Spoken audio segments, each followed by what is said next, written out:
Are you missing a key foundation to your most healthy, free, clear, powerful, and effortless speaking voice?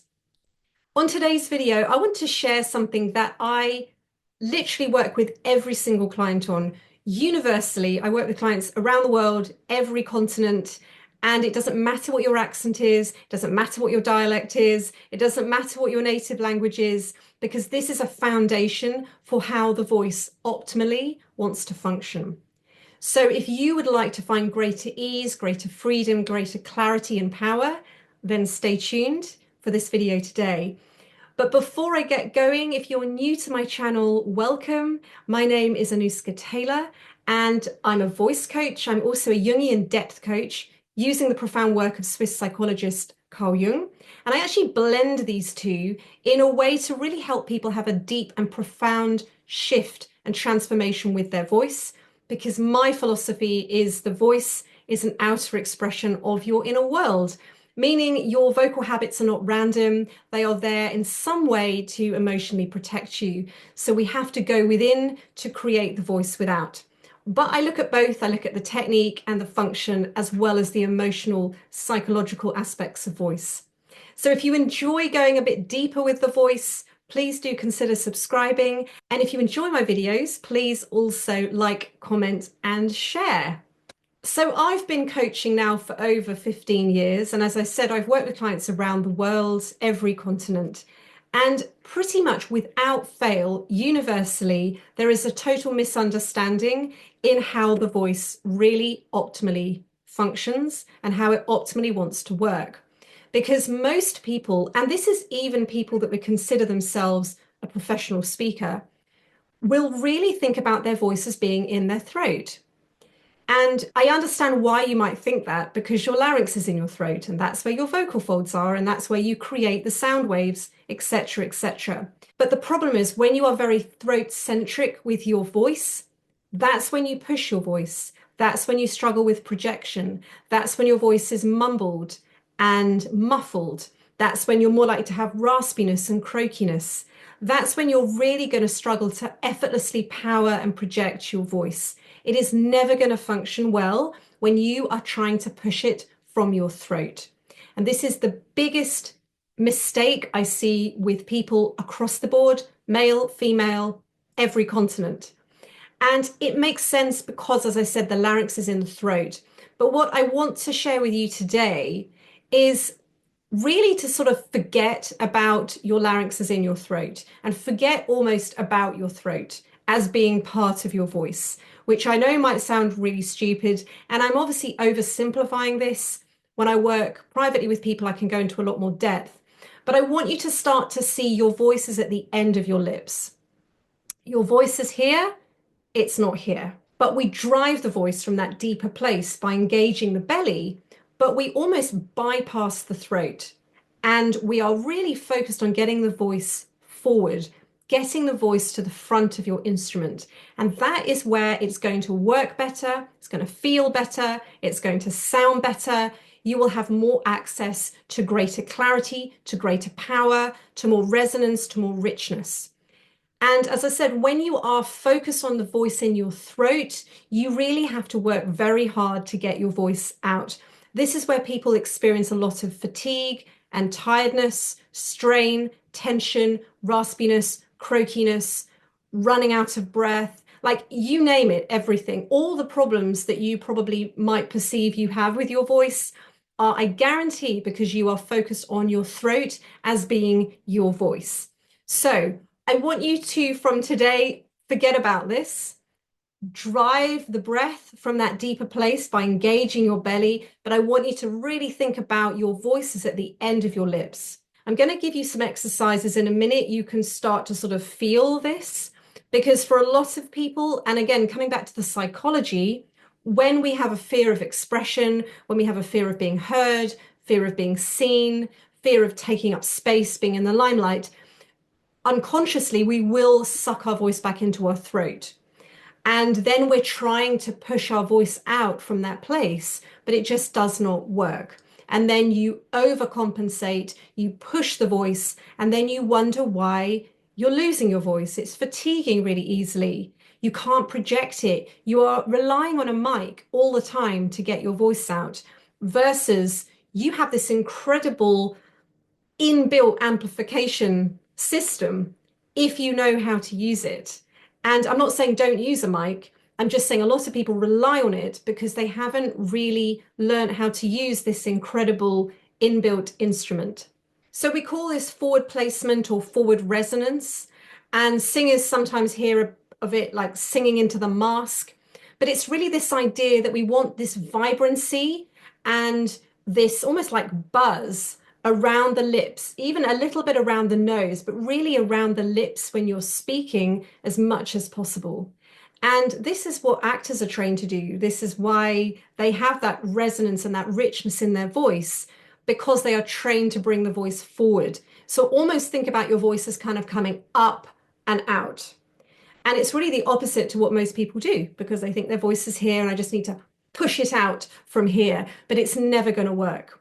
Just as a word of caution, though, it's not about just speaking from here and then the voice sounds very prissy and very precise. And sometimes we hear people that speak like this and then the voice is all very much here.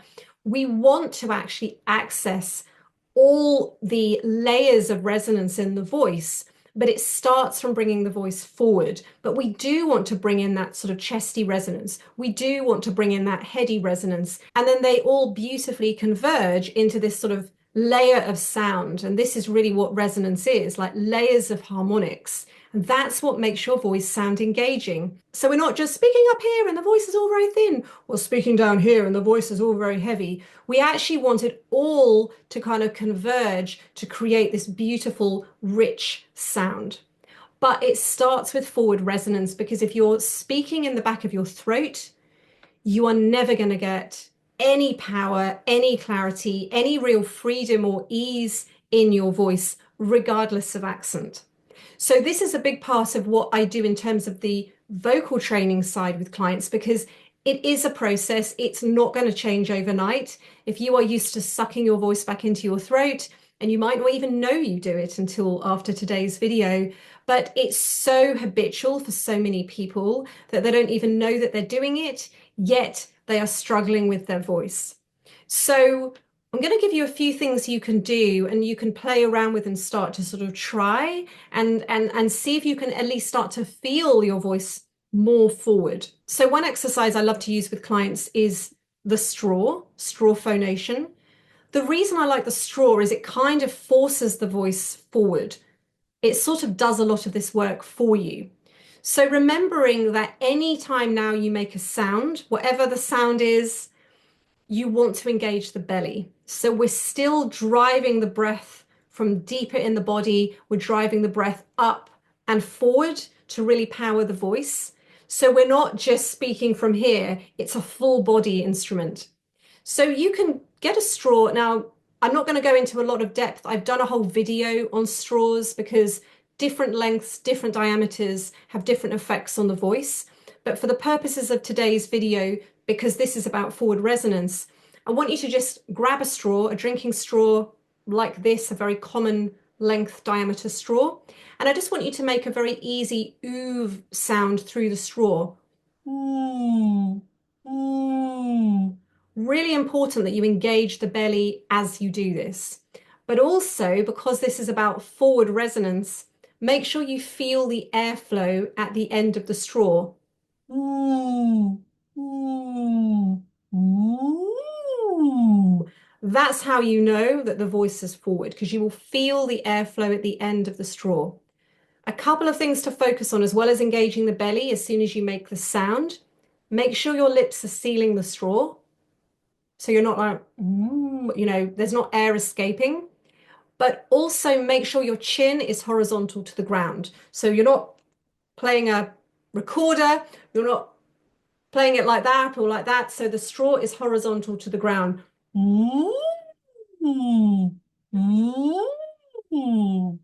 So really the goal of this is just to start to feel your voice forward, and then just play around with it. Just find some ease in your voice, find a comfortable place in your voice and see if you can maintain that forwardness. So make sure you can feel the air coming out of the end of the straw, And as I said, if you keep the straw as horizontal as possible, engage the belly, you give yourself the best possible chance. So that's the first one. If you don't have a straw, you can still do the ooh, but we want to make sure we have a real pout when we do this.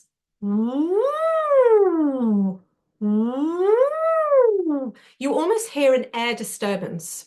So if I didn't do it with the air disturbance, it would sound like this.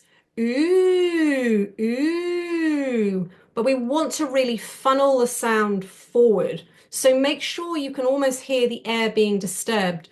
And there's almost like a slight puffiness in the cheeks. But more importantly, put your hand in front of your lips and make sure you can feel the airflow. And then you can tap your lips and then you can hear the airflow being broken. That way you know that the sound is forward. So this is one of the ways that we do some gentle warm-ups for the voice for speakers. And so you can use this for warm-ups. But as I said, for the purpose of today's video, this is about helping you feel your voice forward. But just remember to engage your belly anytime you make any sound. So you're driving the breath from that deeper part of your body up and forward. You're not pushing from here. You're not squeezing from anywhere. This is all lovely and released and loose. The final one you can try, which again, depending on how much you pull your voice into your throat, is humming. People that pull their voice into their throat quite habitually can often find humming quite difficult because you can hum by pulling your voice into your throat. So I'm pulling my voice into my throat there. If I want to bring the voice forward, I want to feel the vibrations around my lips. Mm, mm, mm. Now, if you find this difficult, linger on the M. So imagine that you're humming a like M, like something tastes nice. And linger on that first M because an M, the consonant, is created at the lips. Mm, mm. And again, just make sure when you do this that you can feel the buzz around your lips. So if you're feeling like it's being sucked back into your throat, and maybe your nostrils flare, you know you're not doing it correctly. And this is what I say to clients all the time. On the surface, these exercises are very simple, like just hum, but you can hum wrong. You can hum by sucking the sound into your throat. You can hum by pulling your face into weird positions. You want that real ease and that forwardness in the sound. And that's when you know it is correct. So have a go, like pick one, whichever you find easier. If you don't have a drinking straw, try the ooh, tap your lips, just make sure you can maintain that airflow. Or try this one, try the humming, if you know that you can do it without sucking the voice back into the throat. And then the goal is then to see if you can maintain that forwardness as much as possible when you speak. Again, this is not going to happen overnight. If you have spent your life sucking your voice back into your throat and talking like this, the back of your throat, and it'll probably sound a bit croaky and raspy, it's not going to change overnight. But I think even if you can just start to warm your voice up, look at this as a bit of a vocal warm up, it's going to take the pressure off your throat. So it's going to alleviate a lot of tension and constriction and fatigue in your voice, if that's something that you struggle with.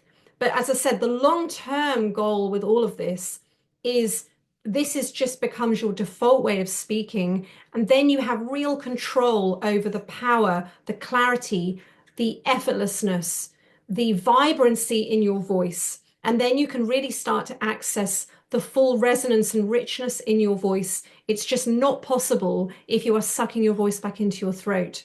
So maybe you've never thought about this before, but perhaps today's video has got you thinking about this.